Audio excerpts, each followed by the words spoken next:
it chapter by chapter, one bite at a time. So many adventures and mountains we can climb. Take it word for word, line by line, one bite at a time.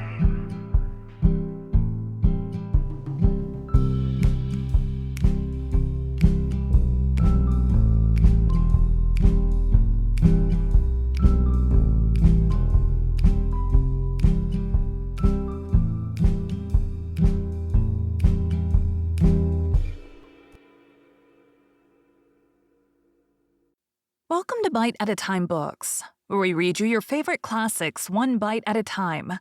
My name is Bree Carlile, and I love to read, and wanted to share my passion with listeners like you.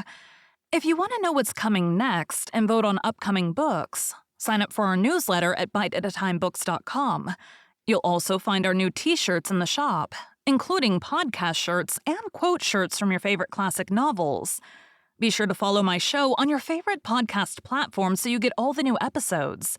You can find most of our links in the show notes, but also our website, biteatatimebooks.com, includes all of the links for our show, including to our Patreon to support the show, and YouTube, where we have special behind the narration of the episodes. We're part of the Bite at a Time Books Productions Network.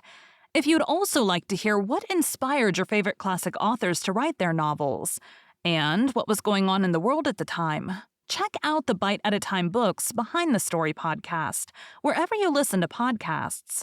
Please note, while we try to keep the text as close to the original as possible, some words have been changed to honor the marginalized communities who've identified the words as harmful, and to stay in alignment with Bite at a Time Books' brand values. Today we'll be continuing Les Miserables by Victor Hugo. Chapter 11. To Scoff, to Reign. There is no limit to Paris. No city has had that domination which sometimes derides those whom it subjugates. To please you, O Athenians, exclaimed Alexander, Paris makes more than the law. It makes the fashion. Paris sets more than the fashion. It sets the routine. Paris may be stupid if it sees fit. It sometimes allows itself this luxury. Then the universe is stupid in company with it. Then Paris awakes, rubs its eyes, says how stupid I am, and bursts out laughing in the face of the human race. What a marvel is such a city!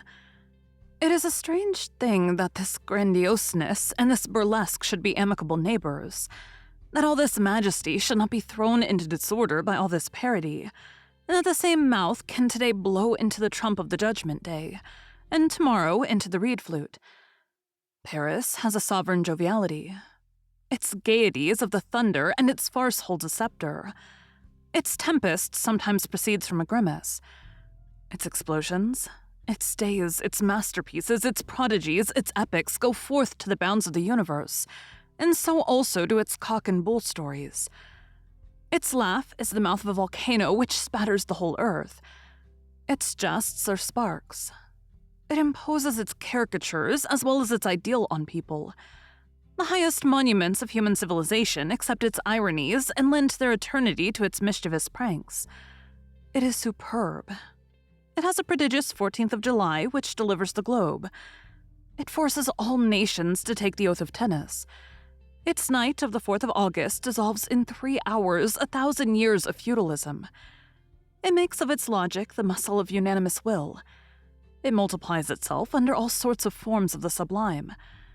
It fills with its light Washington, Kosciuszko, Bolivar, Bozzaris, Riego, Bim, Manon, Lopez, John Brown, Garibaldi. It is everywhere where the future is being lighted up. At Boston in 1779, at the Isle de Leon in 1820, at Pest in 1848, at Palermo in 1860. It whispers the mighty countersign. Liberty in the ear of the American abolitionists grouped about the boat at Harper's Ferry, and in the ear of the patriots of Ancona assembled in the shadow, to the Archie before the Gozy Inn on the seashore. It creates Canaris. It creates Quiroga. It creates Pisacane. It irradiates the great on earth. It was while proceeding whither its breath urged them, that Byron perished at Missolonghi, and that Mazet died at Barcelona. It is the tribune under the feet of Mirabeau, and a crater under the feet of Robespierre. Its books, its theater, its art, its science, its literature, its philosophy are the manuals of the human race.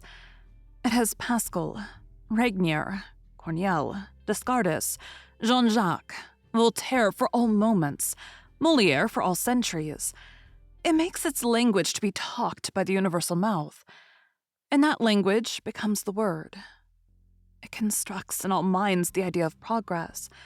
The liberating dogmas which it forges are for the generation's trusty friends, and it is with the soul of its thinkers and its poets that all heroes of all nations have been made since 1789.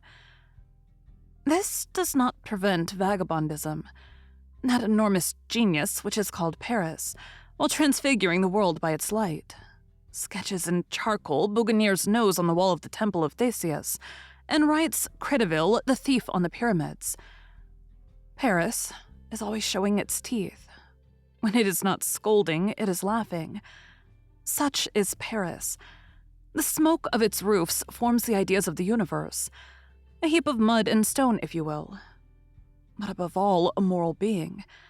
It is more than great. It is immense. Why? Because it is daring. To dare. That is the price of progress. All sublime conquests are more or less the prizes of daring.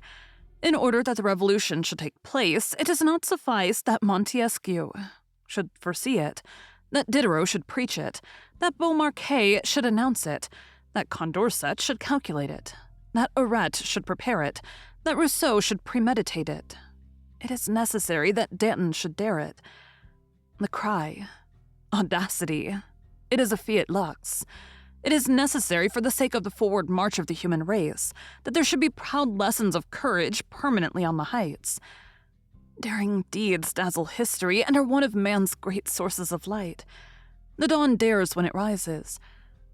To attempt, to brave, to persist, to persevere, to be faithful to oneself, to grasp fate bodily, to astound catastrophe by the small amount of fear that it occasions us.